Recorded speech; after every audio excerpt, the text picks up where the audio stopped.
Naputol ang hininga ko nang bigla kong maramdaman ang pagdapo ng malamig na hangin sa batok. Kumabog ang dibdib ko. May hindi maganda talaga sa paligid. Dahan-dahan akong lumingon.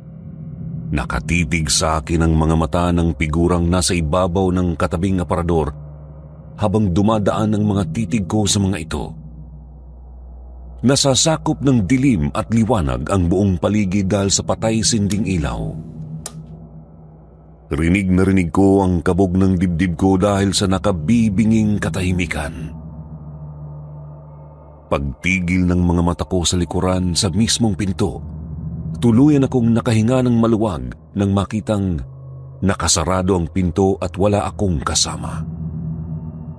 Nanlaki ang mga mata ko nang sa pagbalik tingin ko sa harap ng basag na vanity mirror, nakita ko ang reflection kong nag-iba. Isang matandang babaeng nakasuot ng puting damit. Napuruhan siya ng dugo. Sa kaliwa niyang kamay mahigpit na nakaipit ang mahabang kutsilyong may bahid pa ng pulang likido. Pumapatak-patak sa sahig. Bumigat ang paghinga ko, may biglang tumubong harang sa lalamunan ko. Hindi ako makapagsalita, makasigaw kahit man lang makahinga ng maayos. Nanigas ang buong katawan ko sa tindi ng takot na bumalot sa akin. Kung hindi kayo aalis, isa sa inyo ang mawawala sa pamamahay na to. Garalgal ang boses niya, malalim at pangmatanda. Bumaon ang bawat salita niya sa kalamnan ko, pero may mali. Parang ako mismo yung nagsalita. Magandang araw sa inyong lahat, mga ka-SB. Ako nga po pala si Janine, 32 years old. Gusto ko pong i-share ang tungkol sa karanasan ko nung nasa Caloocan pa kami ni Mami. Nangyari po ito noong 2008. 15 anyos ako noon, matapos maghiwalay ang parents ko. Dahil sa pag-aari ni Daddy ang titulo ng bahay, wala kaming nagawa ni Mami kundi ang umalis at maghanap-hanap ng pwedeng matitirahan. Pasalamat na nga lang kaming kahit papano naawa si Daddy at ibinigay na lang ang kotseng binili nila pareho. Hindi kami nagsayang ng oras, kagad kaming naghanap ng mauupahan. Pero umabot na lang kami ng halos ilang oras sa paglilibot-libot, wala pa rin kaming nakikitang may nakapaskil man lang na house for rent, boarding house o kung ano man dyan na pwedeng tirhan. Hanggang sa nakaabot na kami dun sa lugar na hindi pa masyadong city o syudad. Marami pang palayan, bakanteng lote at mga kalsadang hindi pa naaayos. Hindi namin alam kung ilang kilometro na ba ang layo namin at kung naliligaw na ba kami. Sa isip nga namin wala na kami sa Caloocan kaya nagtanong-tanong kami. Nagpark si Mami sa tapat ng isang bakanteng lote tapos lumabas kami para magtanong-tanong dun sa 3 bahay na magkadikit-dikit. 6:00 na ng gabi yun, Sir Jupiter, kaya medyo tahimik na rin ang paligid. Walang masyadong tao sa labas ni kahit batang naglalaro. Ang mga naiwan sa labas ay mga lalaking tambay na nagyoyosi sa tapat. Nakaupo sa kahoy na upuan na mukhang bibigay na rin. Ang naiwan sa kalsadang bitak-bitak ay ang mga marka ng tiyok na pinaglaruan ng piko. At meron ding mga naiwang tsinelas na ginamit sa tumbang preso at latang yupi-yupi na. Akma na sana kaming lalapit doon sa unang bahay nang tumayo ang isang lalaking tambay mula sa tapat. Itinapon niya ang kanyang yosi bago lumapit sa amin. Medyo binata pa siya kung tingnan at nangangayayat. Magalang siyang nagtanong sa amin kung ano ba ang pakay namin doon. Sa kanilang bahay pala yung unang bahay na sana'y lalapitan namin. Nagalinlangan namang sinabi ni Mami ang tungkol sa paghahanap namin ng pansamantalang matitirhan dahil wala kaming mapuntahan. Napatingin ng lalaki sa 2 bahay. Inimbitahan niya kaming pumunta doon.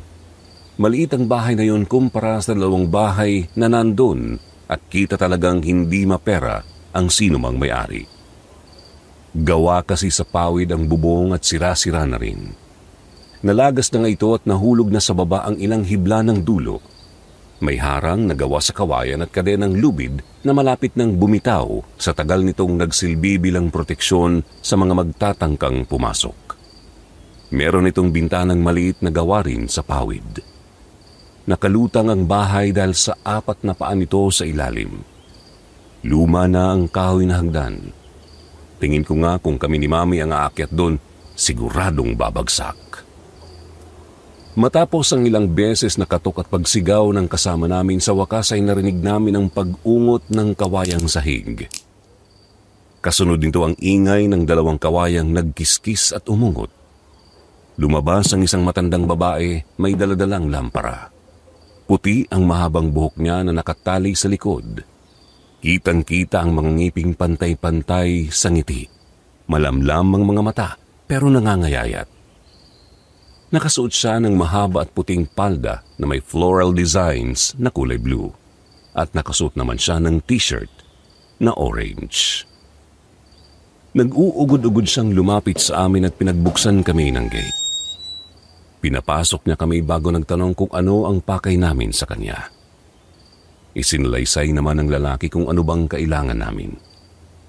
Nagliwanag ang mukha niya nang marinig ang tungkol sa paghahanap namin ng mauupahang bahay. Yun pala, meron siyang bahay na matagal nang nakatiwangwang. Walang kahit sinong gustong magrenta rito sa hindi maipaliwanag na dahilan. Actually, nung sinabi niya yun, napatingin ako kay Mami. Napalunok ako pero si Mami hindi niya kasi nagets ang ibig kong sabihin. At dahil alam kong stress na siya that time, hindi na lang ako nagsalita. Lumabas kami ng bahay, sumakay ng kotse. Front seat si Manang Tunying kasi siya naman ang magtuturo. Tapos ako naman ang nasa backseat. Hindi na sumama sa amin ang lalaking tumulong dahil wala na kaming espasyo sa likod sa dami ng gamit. Dumaan pa kami sa mga hindi mabahay na bahagi hanggang sa nakarating kami sa malawak na palayan. Tapos may bahay na nasa gitna. Puti ang bahay at medyo maliit ito sa paningin namin. Medyo may kalayuan siya dun sa kalsada, as in napapalibutan ng palayan kasi yung bahay. Natuyo na ang mga tanim at lupa.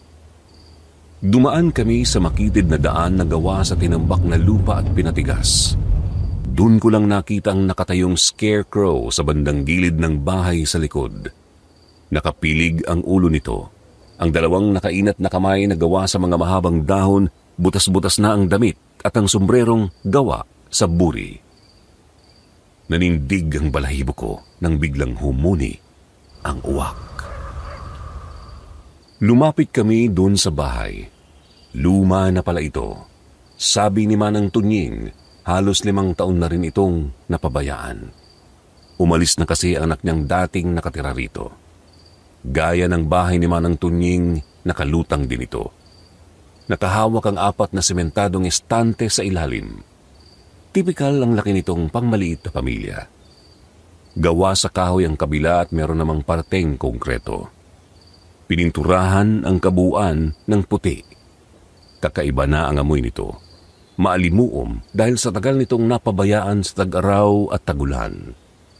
Nangingitim na ang mga estante sa ilalim at kinapitan na ng lumot, kaya nasakop na rin ang ibabang bahagi ng bahay. Kinakalawang na yero ang bubong. May butas-butas ang mga gilid. 2 bintanang medyo malaki. Gawa sa kapis ang mga ito. Basag na ang iba kaya nakikita na ang madilim na loob. Bago magpinto, meron pang maliit na balkonahe sa labas at hanggang 3 baitang na hagdan. Kahoy din ito, pero mukhang matibay pa naman. Sa balkonahe merong sirang metal na upuan. Kinalawang na ito. Nakakatakot siya kung tutuusin kasi pakiramdam ko may nakaupo doon at nakatingin sa amin. Sabi ni Manang Tunying, binibenta niya ang bahay. 30,000 pesos. Kasama na nito ang buong lote. Nagulat kami ni Mami. Napatanong kami kung bakit napakamura ng offer niya.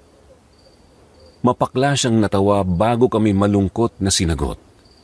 Sa anak niya nga ang bahay na yun at ilang taon na rin itong nakatiwangwang dahil walang nagkaka-interes na bilhin. Nagkaroon ng agreement sina Mami at Manang Tunying bago kami pumasok sa loob.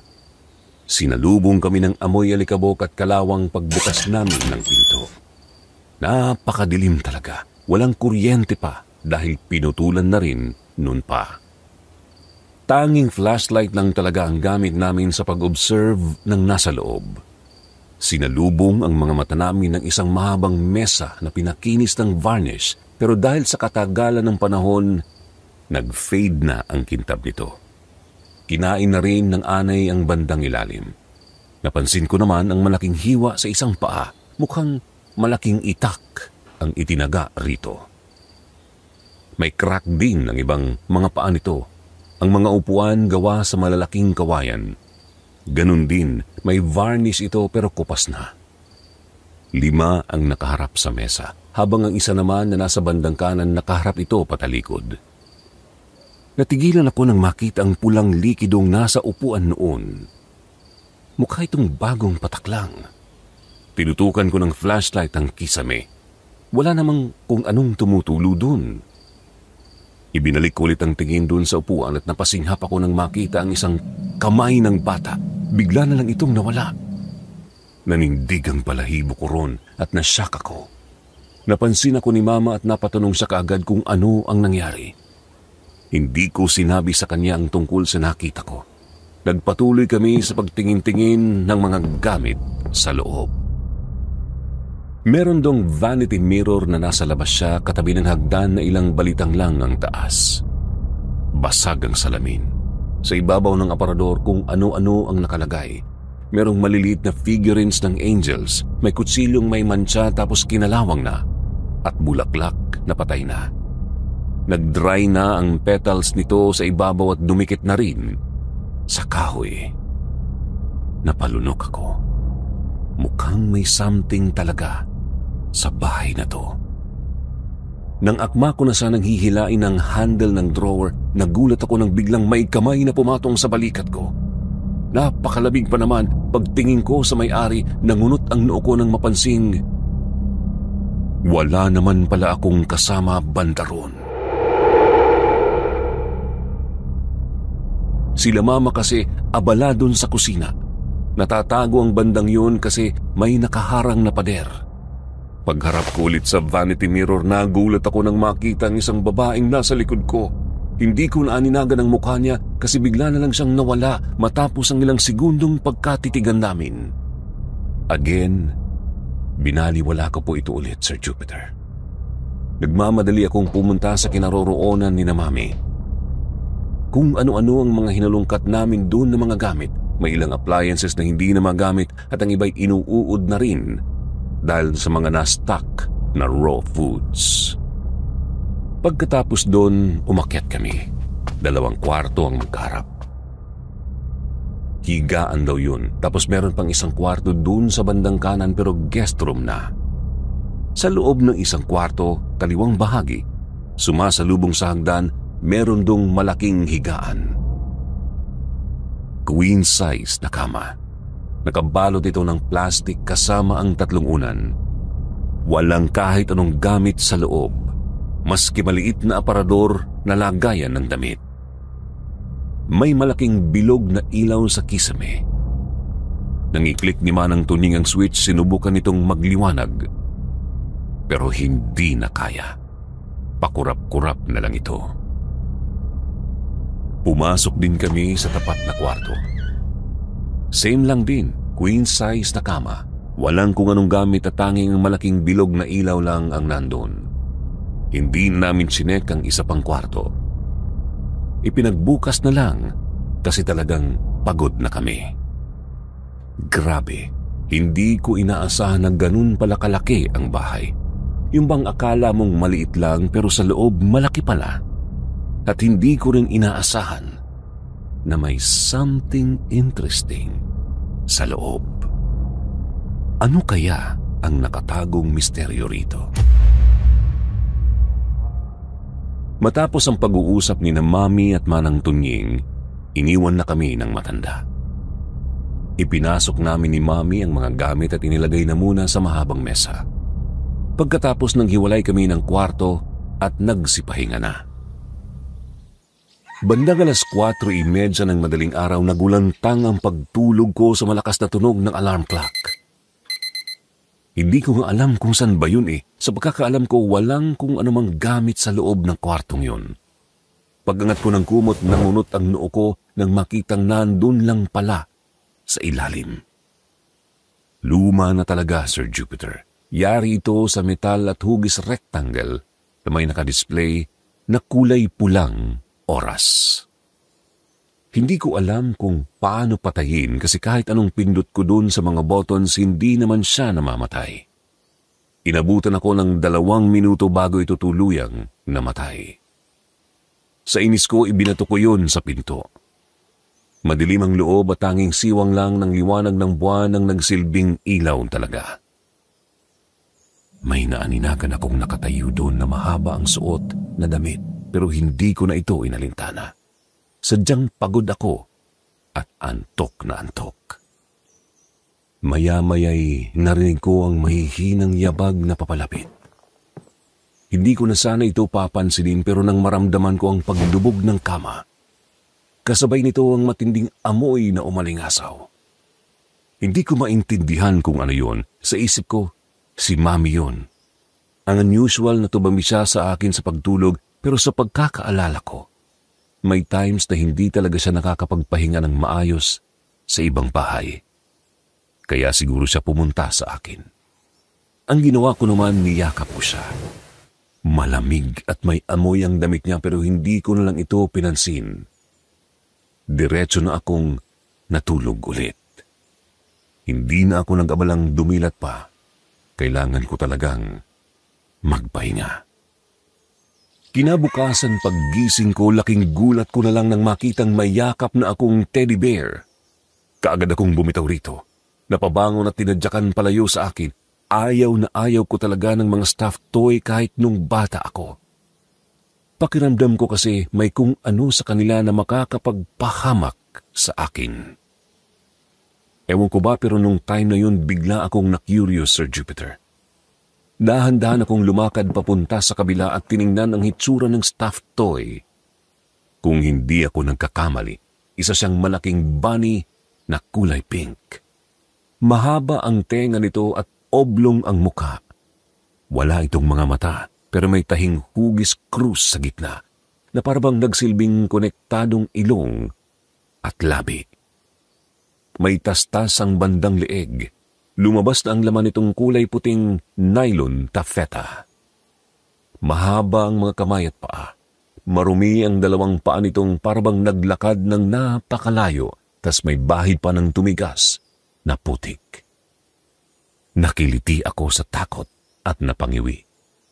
Saktong paglingon ko sa pinto, dumaan si Mami. Nakasuot siya ng mahabang damit na puti. Napalunok ako bago dinampot ang isang tenga ng stuffed toy at lumabas na. Sinundan ko siya sa direksyon papunta sa kanan patungong guest room. Pagdating ko doon, nakita ko ang buhok niyang humawi sa pintuan. Dahan-dahan kong tinulak ang pinto. Umuungot pa ang tunog ng bisagra. Unti-unti kong nakita ang loob ng guest room. Single-sized na kama. Maliit na lampara sa ibabaw ng mesa. Babasaging baso na may crack na sa gilid at tubig sa baba na mukhang nanggaling sa ilalim ng mesa. Nang tuluyang bumukas ang pinto, hindi ko nakita si Mami. Bagkus bumungad ang ilang picture frame na nakasabit sa dingding. Pumasok ako. Inisa-isa ko ang pictures na nandun. Yung nasa taas na bahagi, isang babaeng nasa 50s. Nakasuot siya ng long sleeves na diretso. May butones sa gitna. May sinturong nakapulupot sa bewang niya na ang disenyo ay malaking bilog. Kulot ang buhok niyang nakalugay hanggang sa balikat. Charming ang mga mata at ngiti niya. Hindi kita ang ngipin pero genuine. Nakasandal siya patagilid sa isang kotseng nakaparada. Black and white ang picture, Sir Jupiter. Sa bandang kaliwa, sa gilid, meron ding lalaking nakasuot ng pormal. Nakangiti siya at naka-thumbs up sa kamera. Pansin kong yun lang ang may basag at doon pa mismo sa mukha niya, kaya hindi ko nakita ang itsura. Sa kabila naman, batang babae na siguro nasa 10 years old. Hindi ko masyadong maaninagan ang mukha niya kasi kinain na ng amag ang buong picture. Tapos sa gitna, linya mismo nung sa unang picture ng babae, picture naman ng isang bahay. Itong bahay mismo. Mukhang hindi naman talaga ito guest room. Mukhang kwarto nga talaga. Lumabas ako ng kwarto at akma na sanang bababa ng hagdan pero nakasalubong ko si Mami. Pareho kaming nagulat sa presensya ng isa't isa. Pareho kaming napaturo sa isa't isa at nagtanong kung ano ang ginagawa namin doon. Natawa kami pareho tapos sumeryoso ulit. Siya na muna ang nagtanong sa akin kung ano ba ang ginagawa ko doon, nakita pa lang niya akong pumasok sa banyo. Kunot naman ang noo kong sinabi sa kanyang nakita ko rin siyang dumaan sa kwarto ko at pumasok sa guest room. Pareho kaming nagtaka sa naging presensya namin sa isa't isa. Pero hindi na namin inintindi yun. Tinawanan na lang namin. Kaso, may halong pangamba ang tawa ko, Sir Jupiter. May something talaga sa bahay na to. Nasisiguro ko lang. Dumagdag pa ang takot sa loob ko nang mapansin ni Mami ang hawak kong stuffed toy. Takang nagtanong siya kung sa akin galing yun at kung sino ang nagbigay. Kunot ang noo kong tumawa. Tumingin sa kanya nang may pag-aalanganin. Di ba Mami, ikaw naman ang naglagay nito dun sa bed ko? Tinabihan mo nga ako kaninang madaling araw Nawala ang ngiti ni Mami. Napalitan ito ng pamumutla at pagkatakot bigla. Dahan-dahan siyang umiling. Nag-aalinlangang sinabi sa aking hindi siya lumabas ng kwarto hanggang 6:00 ng umaga dahil mahimbing na mahimbing ang tulog niya.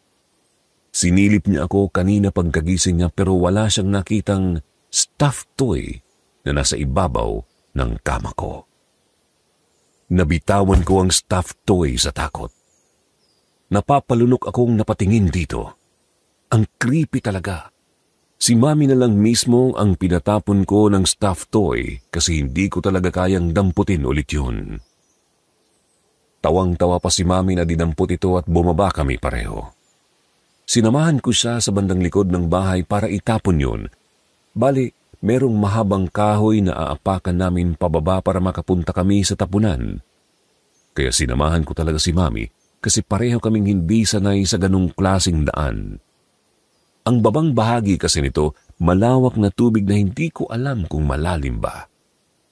Pagtingin ko sa malayo, ang scarecrow ang tumambad sa akin.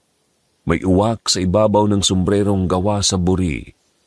Nagulat ako nang bigla na lang itong humuni bago lumipad palayo. Napahimas ako sa braso ko nang wala sa oras. Tapos dali-dali rin akong pumasok nang makalapit si Mami. Kumain kami ng almusal at ng kwentuhan tungkol kay Daddy.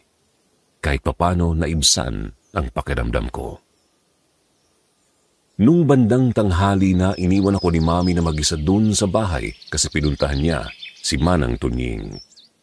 Nag-decide siyang kukunin na lang agad-agad ang bahay pero huhulog-hulugan niya ito.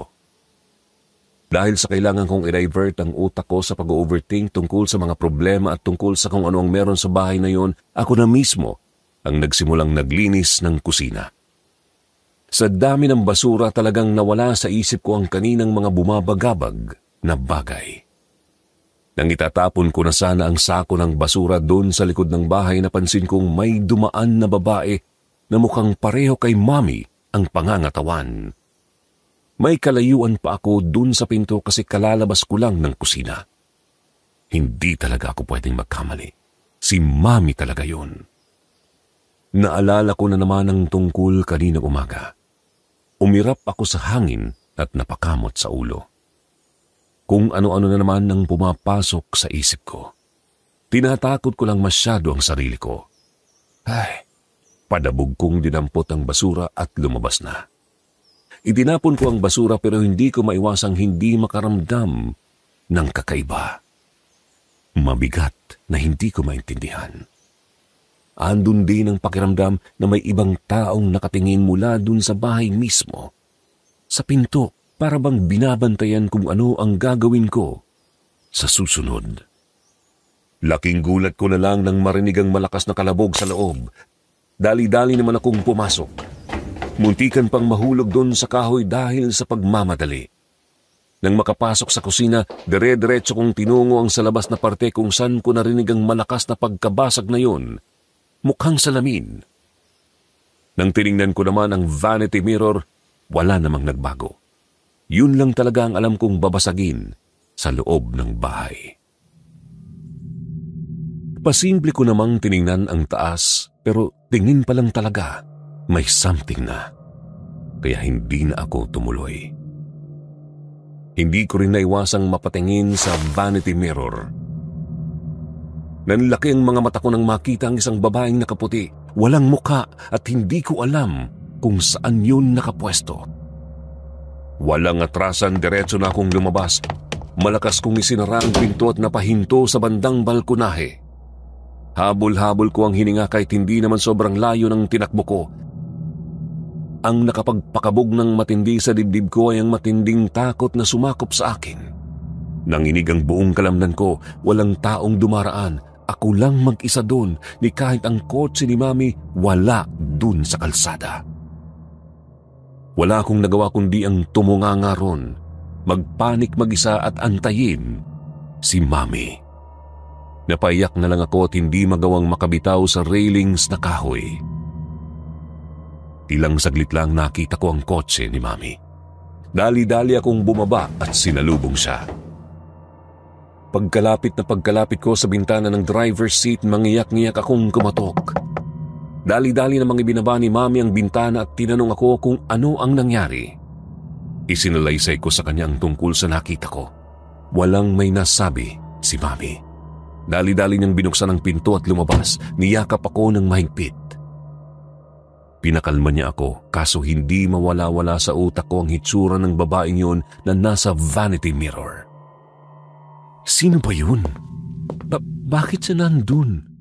Ano kaya ang pakay niya sa amin?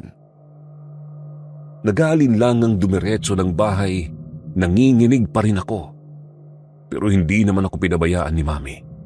Yakap-yakap niya akong binuksan ang pinto. Nanindig ang balahibo ko sa ungot ng bisagra habang binubuksan ito.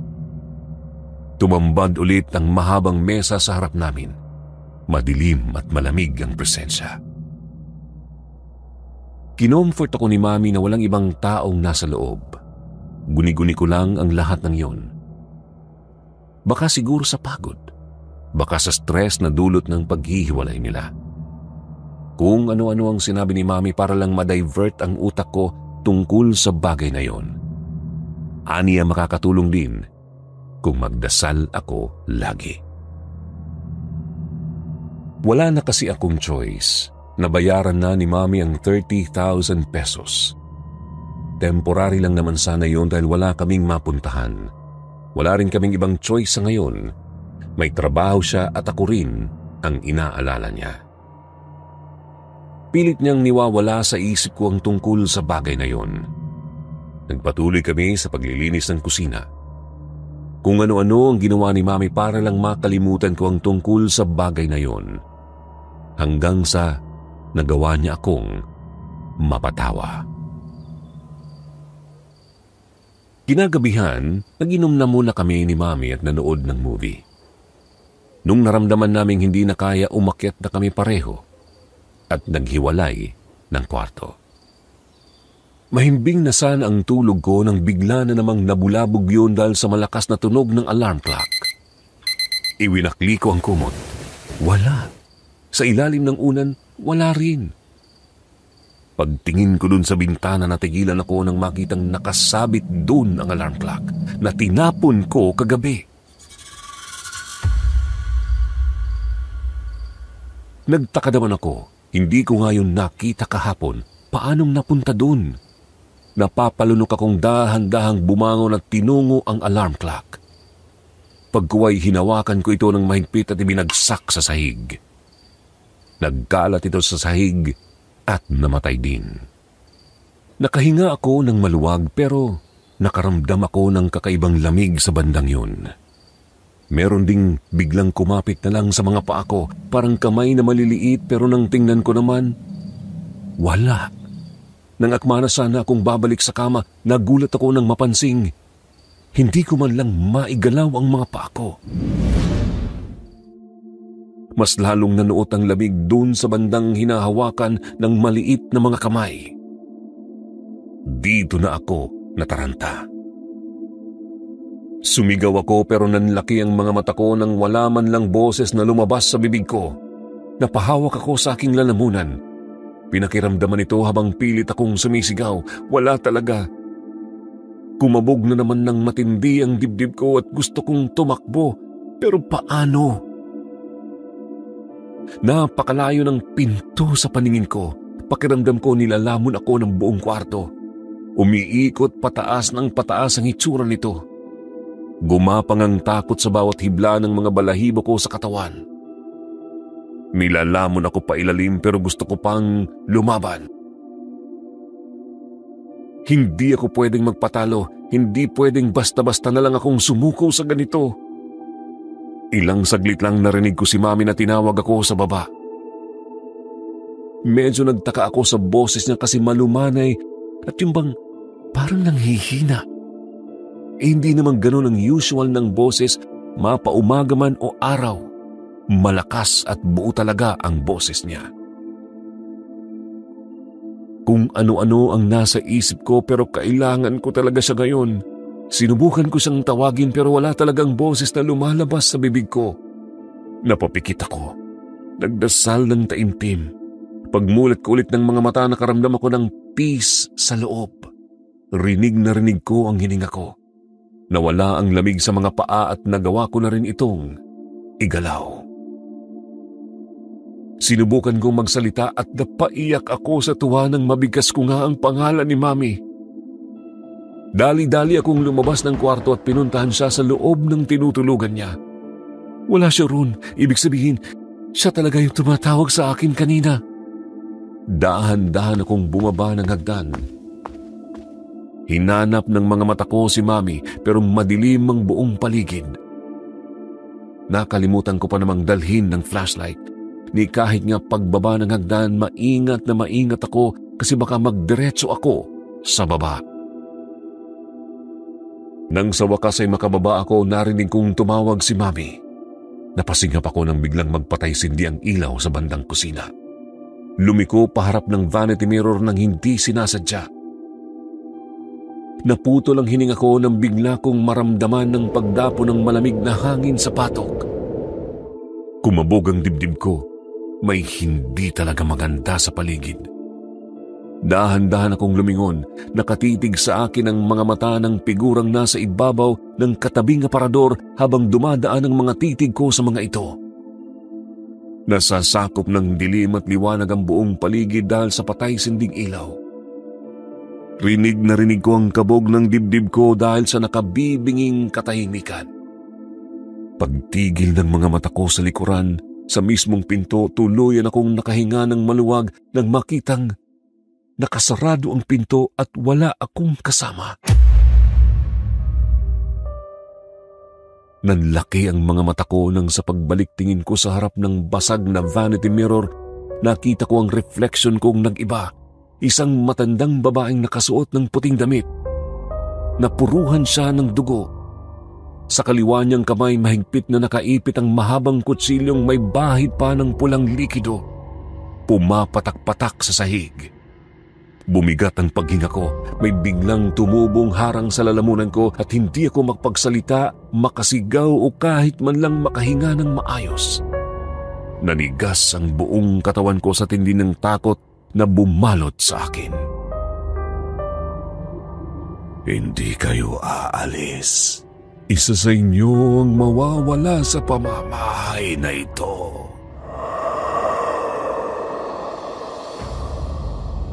Garalgal ang boses niya, malalim at pangmatanda. Bumaon ang bawat salita niya sa kalamnan ko, Pero may mali. Parang ako mismo yung nagsalita. Napasigaw ako nang biglang sumabog ang salamin sa harap ko.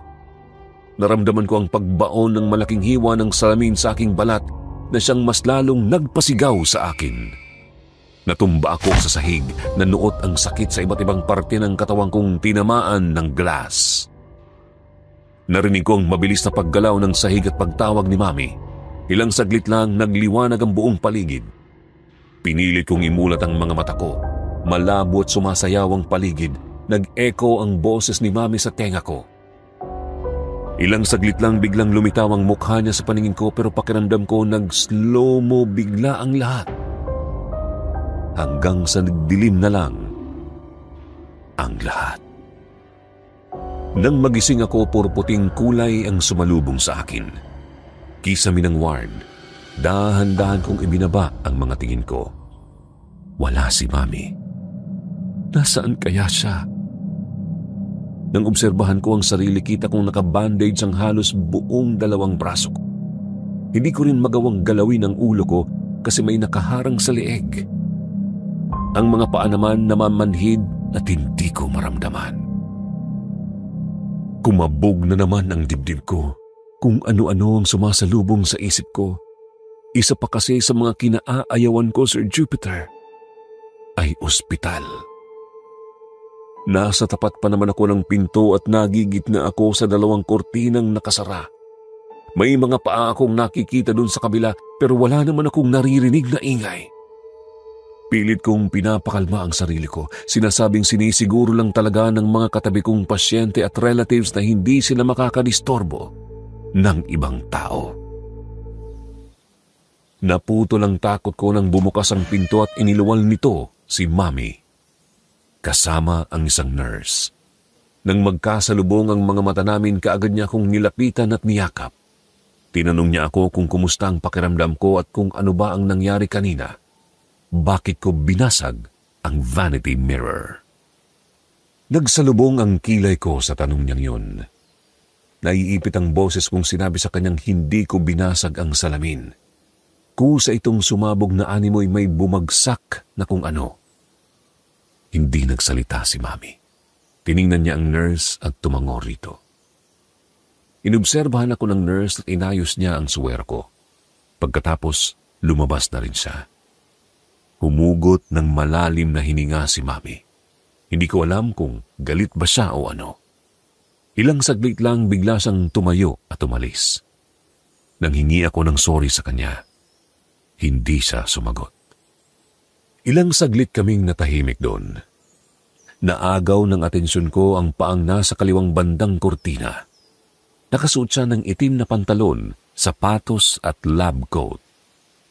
Hindi ko naman na sana ito papansinin, Sir Jupiter, pero naagaw nito ang atensyon ko nang biglang sumigaw ang hindi ko malaman kung pasyente ba o ano. Kahit masakit ang braso ko, nainat ko ito at itinuro kay Mami ang direksyon nito. Taka namang napatanong sa akin si Mami. Hindi niya pala narinig ang narinig ko kaninang sigaw. Pagtingin ko ulit doon sa kaliwang parte, wala na yung kaninang doktor. Wala rin yung sigaw. Basta, tahimik na. Humugot ako ng malalim na hininga at sinubukang i-relax ang isip ko. Nag-request ako kay Mami ni hayaan na muna akong mag-isa dahil gusto kong matulog. Tumango naman siya bago lumabas. Unti-unti naman akong nahulog sa pagtulog. Maya-maya nakita ko ang sariling nasa loob ng kwarto ko. Panay ang practice ko ng kanta.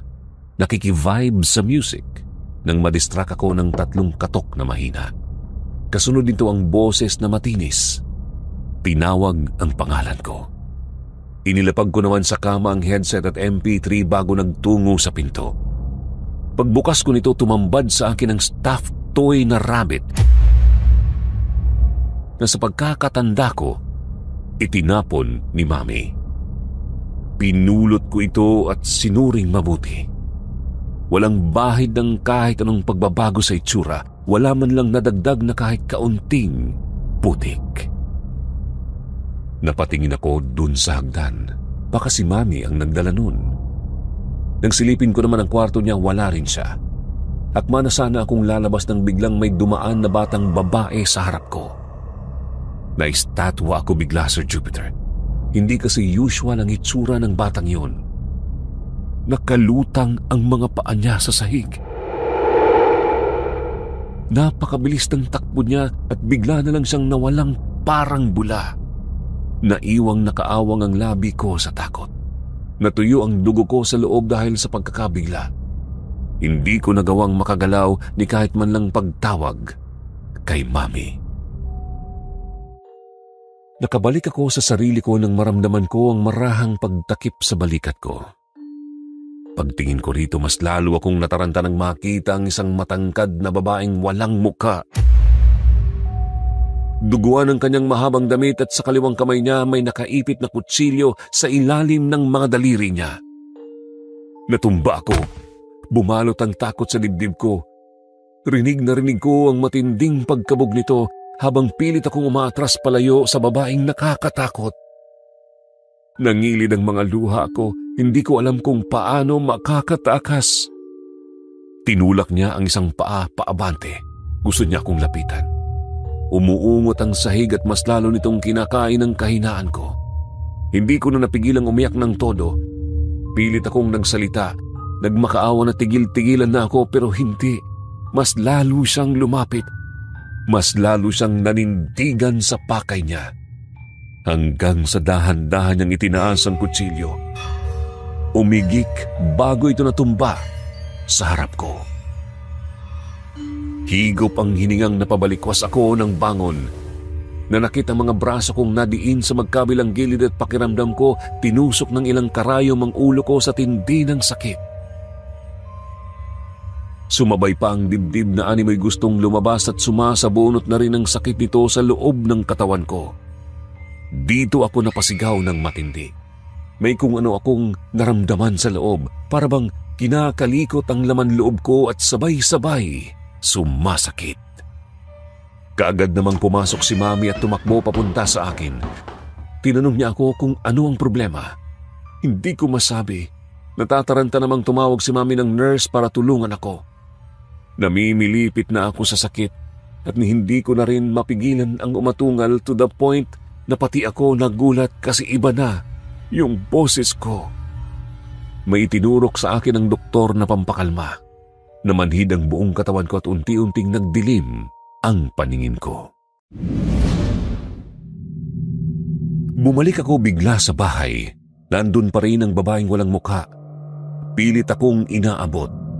Sa pagkakataong ito, nakadapa na siya sa sahig. Umiigik, may gustong sabihin pero hindi niya maisalita ng maayos. Umiyak ako ng umiyak. Pilit na itinatakas ang sarili kahit nang hihina na ng sobrang katawan ko. Ni kahit man lang paggalaw nang hihina masyado ang mga braso ko. Pagkuway sa isang iglap, bigla na lang siyang nawala. Nagpalinga-linga ako. Mabigat ang hininga. Mas lalong sumasakit ang dibdib ko sa bawat pagtama ng mga mata ko sa mga bakanting bahagi.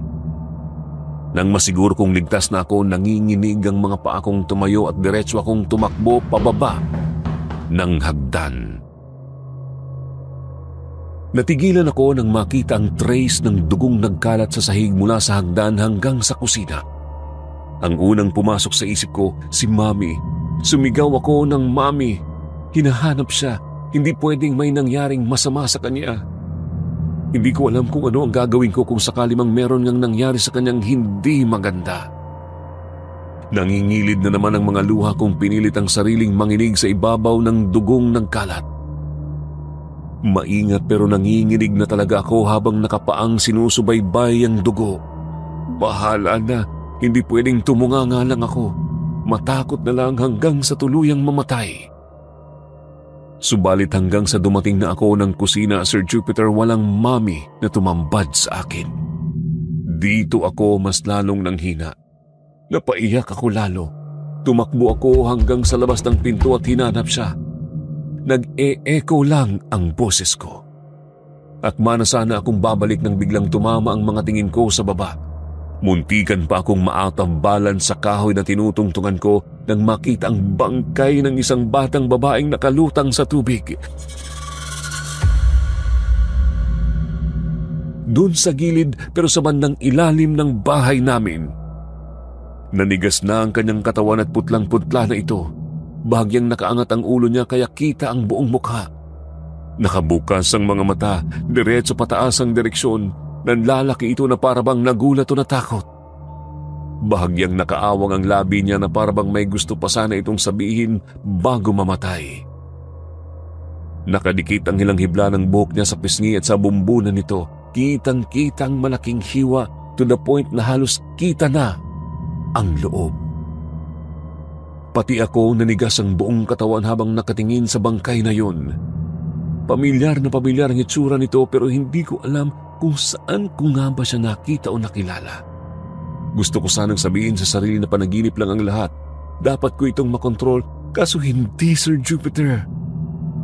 Hindi ko alam kung ilang minuto akong nanatili doon bago ako nakabalik sa sarili.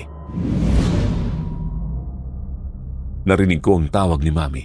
Nag-echo ito sa loob ng tenga ko pero hindi ko alam kung saan siya hahanapin. Panay ang tawag ko sa kanya pero pabalik-balik lang ang boses niya sa isip ko. Hanggang sa bigla na lang akong hinigop at bumalik ako ulit sa ospital. Hingal na hingal ako. Ang unang sumalubong sa mukha ko ay ang nag-aalalang si Mami. Katabi niya ang isang nurse. Kanina pa pala akong sinusubukang magising pero hindi ako nagre-respond. On at off ang monitoring ng cardiogram, kaya natakot si Mami. Sinuri pa ako ng doktor ng ilang beses. Paiba-iba ang resulta. Walang kung anong makitang maayos na talagang magpapadetermine kung ano ang nangyari sa akin. Matapos ang 2 araw, sakalang ako napakawalan. Pati si Mami na imbierna sa trabaho. Hindi siya pumasok ni kahit pag-uwi ng bahay. Tahimik kaming nagbiyahe pa uwi. Wala sa hulog si Mami. Hindi niya talaga ako kinausap. Kahit anong tanong ko sa kanya para sana magbukas ng topic, matipid ang sagot niya. Pagdating namin sa parkingan ng sasakyan, malamig ang boses niyang inutusan akong bilisang bumaba. Dire-diretso lang siya hanggang sa dumating kami doon sa makitid na daan papuntang bahay. Kinakabahan na talaga ako sa aura niya. Iba rin kasi ang mga kilos niya. Mahina maglakad. Dire-diretso, ni hindi man lang niya ako nililingon at wala rin siyang bit-bit na kahit ano. Kanina ko pa rin pansin na namumutla siya. Lubog ang mga mata at malaki ang eye bags. Dagdag pang namumutla rin ang labi niya. Nang makarating kami sa bahay, ako na mismo ang nagbukas ng pinto. Laking gulat ko na lang nang makita ang loob na sira-sira na ang mga gamit. Tumba na ang mahabang mesa, nabali ang isang paa nito at nagkalat naman ang debris sa baba. Hindi rin nalinis ang sumabog na vanity mirror. Ang ilang figurine sa ibabaw ng aparador nagkalat na sa baba. May ilang basag. Pero ang isa sa mga nagpatigil sa akin ng malala ay ang stuffed toy bunny na nasa hagdan. Nakaupo sa 3 baitang, nakasandal ang ulo sa railing at nakaharap sa amin.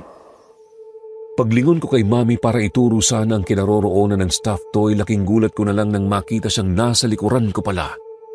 May hawak na malaking tipak ng salamin, nagdudugo ng nanginginig niyang nakayukom na kamao. Napaawang ang labi ko nang mapansing puro na puti ang mga mata niya, panay ang bulong niya ng kung ano-ano, hindi ko nga lang maintindihan. Kitang-kita ko ang panggigigil niya.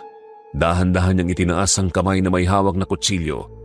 Hindi ako nakagalaw kaagad hanggang sa dumapo ang kamay niya sa bandang balikat ko.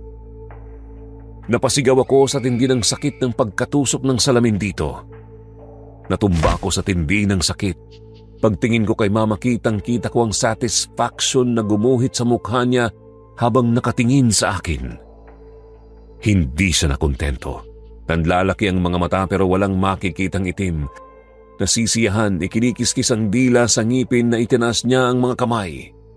Gigil na gigil siyang lumapit sa akin. Pilit akong inaabot. Panay ang ungol niya, gustong makuha ako ng buo. Alam na alam kong hindi yun ng nanay ko. May nangyayaring hindi maganda. Sinasapian siya ng masamang espiritu. Hindi ako nagpatalo sa kanya. Hawak-hawak ang brasong naliligo sa dugo. Pinilit kong makagapang palayo. Mabagal pero bahala na.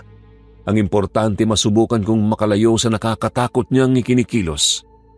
Pinilit kong makaiwas sa kanya. Mabagal pero kahit papaano nagagawa kong makaiwas. Mabagal din ang kilos niya. Hindi ko alam kung nakikita niya ba talaga ako. Bawat galaw niya may pag-iingat. Minabuti kong makarating hanggang sa pinto. Nahirapan akong makababa. Kinakailangan kong buhatin ang sarili ko para makababa ng maayos sa hagdan. Tinawag ako ni Mami mula sa loob. Hinahanap ako. Normal niya itong boses. Napaatras ako bigla. Hindi ko sigurado kung siya ba yun. May bumabagabag sa isip ko. Paano na lang kung si Mami nga talaga yun? Kung hahayaan ko siya, paano na lang kung may mangyaring masama sa kanya? Palapit na palapit ang boses niya. Hinahanap ako. Hindi ko magawang makapagsalita. Hindi ako makagalaw. Hindi ko talaga alam kung ano ba talaga ang gagawin. Sumisip-sip ang kirot sa balikat ko. Napapaiyak na nga ako rito pero naguguluhan ako kung ano ba talaga ang gagawin. Natapunan ko ng tingin ng ilalim na bahagi. Natigilan ako nang biglang makita ang katawan ng isang batang maputla. Nakatayo lang siya sa gilid na parabang nag-aantay lang na mapansin ng kung sino. Kitang-kita ko ang kawawang mga mata. Hindi ako nakagalaw. Gustuin ko mang tumakbo nang hihina pa rin ako. Laking gulat ko na lang nang makita si Mami na nasa may pintuan na. Nanumbalik na ang mga mata niya pero napakalapad ng ngiti. Napaka-creepy ng hitsura niya, Sir Jupiter. Sa pagkakataong ito, feeling ko naman bigla ang buong katawan ko at napatakbo ako pababa. Tumakbo ako ng tumakbo, hawak-hawak ang dumudugo kong braso, sabay ang pagsigaw. Feeling ko napakalayo ng dinaanan ko bago pa man ako nakarating sa mga kabahayan. Nang sa wakas ay lapitan ako ng isang tao, doon na talagang bumigay ang buong katawan ko. Hindi ko na alam kung ano ang nangyari pagkatapos ng araw na yon. Pagkagising ko, nasa ospital ako ulit.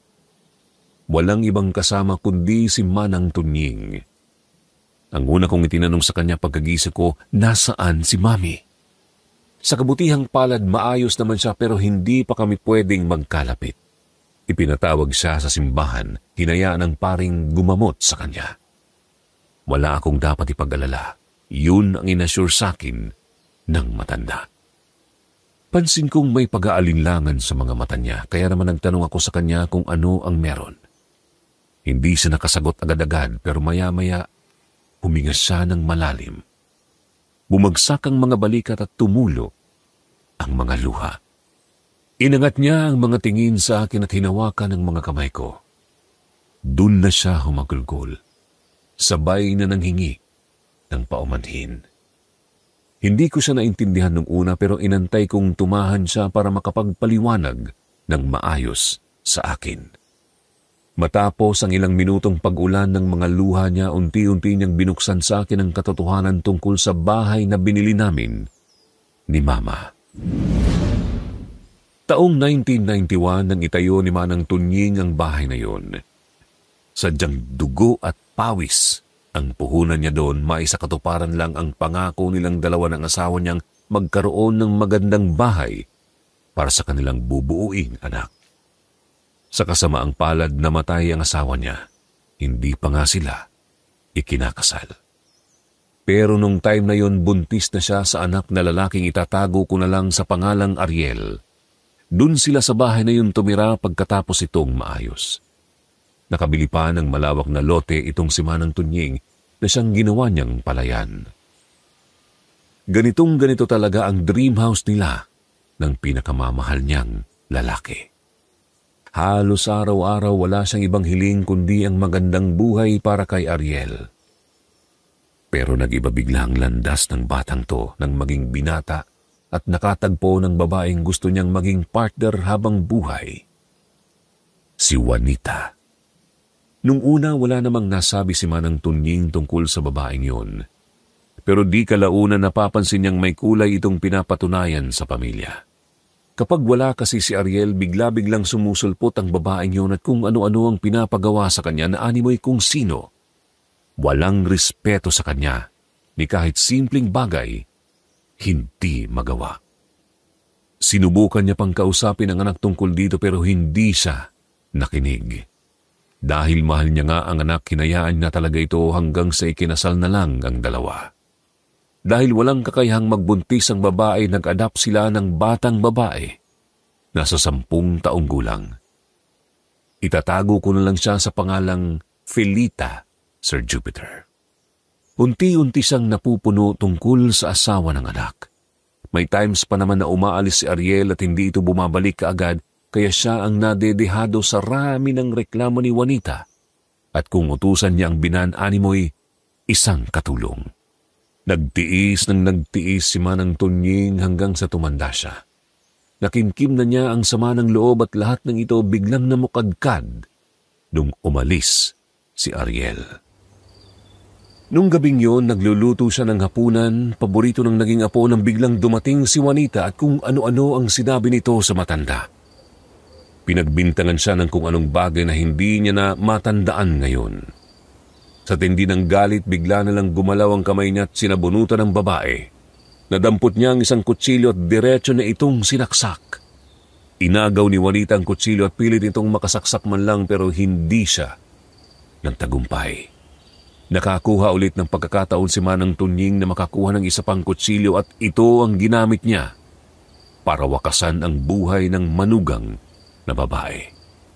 Hindi pa siya nakontento, kinaladkad niya ito papunta doon sa hagdan para ipakita sa apo nito kung gaano kasama ang nanay niya. Kung paanong dapat hindi siya sumama sa babaeng yon. Isinalita niya ang galit, ang pagsisisi at higit sa lahat, ang guilt sa loob niya. Kung paano niyang hinayaan na mabulag ang nag-iisang anak na lalaki. Namatay nga si Juanita, Sir Jupiter. Hawak niya ang unang kutsilyong nagsimulang kumitil sa buhay niya. Sa hagdan nandoon si Felita, nakayakap sa kanyang paboritong bunny stuffed toy, habang lihim na umiiyak. Nanginginig ang buong katawan ng bata at hindi ito halos makagalaw sa tindi ng takot na inabot niya sa nasaksihan. Nagdilim ang paningin ni Manang Tunying. Wala na siyang nakitang bata sa harapan. Galit na galit siya sa pamilyang yun. Nanlilisik ang mga mata niyang nilapitan ng bata. Umatras ito, mas lalong hinigpitan niya ang yakap sa bunny stuffed toy na parabang sa isip niya mapoprotektahan siya nito. Pero hindi sa binigyan ng pagkakataong makatakas. Hinablot siya ni Manang Tunying. Nahulog ang stuffed toy sa hagdan, kinaladkad niya ang bata at pinagsasaksak ito sa kusina. Hindi pa siya nakontento dahil sa panggigigil niya, kinaladkad niya pa ito palabas at itinulak sa tubig. Sumarado ang utak ni Manang Tunying. Nanginginig ang buong kalamnan niya sa pangyayari pero tulog ang konsensya niya. Ang pagmamakaawa ng batang nalulunod hindi nagpagalaw sa puso niya.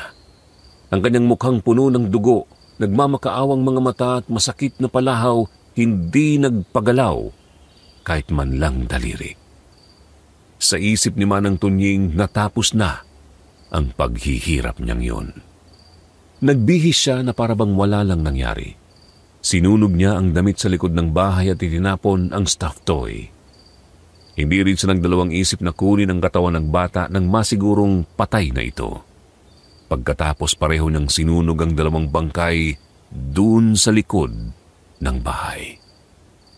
Takot siyang makulong kaya minabuti niyang malinis ang mga ebidensya. Gumawa siya ng paraan para matago talaga ang ebidensyang may sinunog siya na kahit kami, walang ideya talaga kung saan yun. Pagkatapos nilinis niya ang dugong nagkalat sa loob ng bahay, sinara ang pinto at iniwan ito. 6 na taon, saktong 6 na taon na itinago niya ang katotohanan yun. 1 taon matapos ang insidente, binuksan niya ito para gawing negosyo sana. Paupahan, pero walang nagka-interes dahil malayo talaga sa mataong lugar. Kami lang ni Mami ang kauna-unahang nangupahan doon. Pinagsamantalahan niya kami dahil wala kaming choice sa buhay. Napalunok ako matapos isalaysay ang lahat ng iyon ni Manang Tunying. Hindi ako makapaniwalang isang kriminal pala ang kausap ko. Bigla akong kinutuban tungkol kay Mami, baka kung ano ang nangyari sa kanya. Kahit masakit ang katawan, sinubukan kong tumakas kay Manang Tunying. Nagulat pa siya sa naging reaksyon ko. Napahawak sa braso ko para sana tigilan ako sa paggalaw, pero nabasa niya ang takot sa mukha ko. Dahan-dahan niya akong binitiwan. Napansin ko ang mapaklang ngiti sa mga mata niya. Yumuko siya at sinabing kung gusto kong magsabi sa pulis, handa naman siyang sumama. Hindi ako nakapagsalita. May tumubong bato bigla sa lalamunan ko. Wala sa sariling napatanong ako sa kanya kung nasan nga rin ba si Ariel. Ilang segundo siyang nakatungo bago nakasagot. Pinatay niya rin. Hindi na ako nagtanong kung paano, saan niya ito inilibing o itinago. Masakit na sa akin ang marinig tungkol doon. Nabuhay ang dugo ko nang bumukas ang pinto at tumambad si Mami. Pasa-pasa ang kanyang mukha at medyo namamaga pero nasa ayos naman ang kalagayan niya. Nakaupo siya sa wheelchair, hawak-hawak ng nurse ang tubo ng oxygen. Nawala bigla ang pakiramdam kong kirot sa braso. Diretso akong tumalon mula sa higaan, tumakbo papunta sa kanya at niyakap siya ng mahigpit. Nanghingi ng tawad si Mami sa akin dahil sa ginawa niya. Umiling ako, alam ko kung sino ang may kagagawan nun. Isang kaluluwang hindi matahimik dahil sa isang taong purong galit ang nasa loob. Naabutan pa kami ng ilang araw sa loob ng ospital sa pagpapagaling. Si Manang Tunying naman, isinuko niya ang sarili sa kapulisan. Magmula noon wala na kaming naging balita sa kanya. Hindi na rin kami bumalik sa bahay na yun ni kahit pagkuha ng mga gamit. Kaagad kaming naghanap ng ibang mauupahan at kahit papano sa awa ng Diyos, nagawa naming makahanap ng magandang mauupahan. Hindi ko makakalimutan ang tungkol sa bagay na yun, Sir Jupiter. Hanggang ngayon, kinikilabutan pa rin ako sa tuwing naaalala ko ang mga pangyayaring yon. Akala ko sa movie lang nangyayari ang mga ganon. Pati rin pala sa totoong buhay. Ikaw ka-SB, anong klaseng nakakatakot na karanasan tungkol sa lipat bahay ang naranasan mo na? Ibahagi niyo naman po sa amin sa comment section. Maraming salamat po pala sa pagbabasa, Sir Jupiter. God bless po sa inyong channel.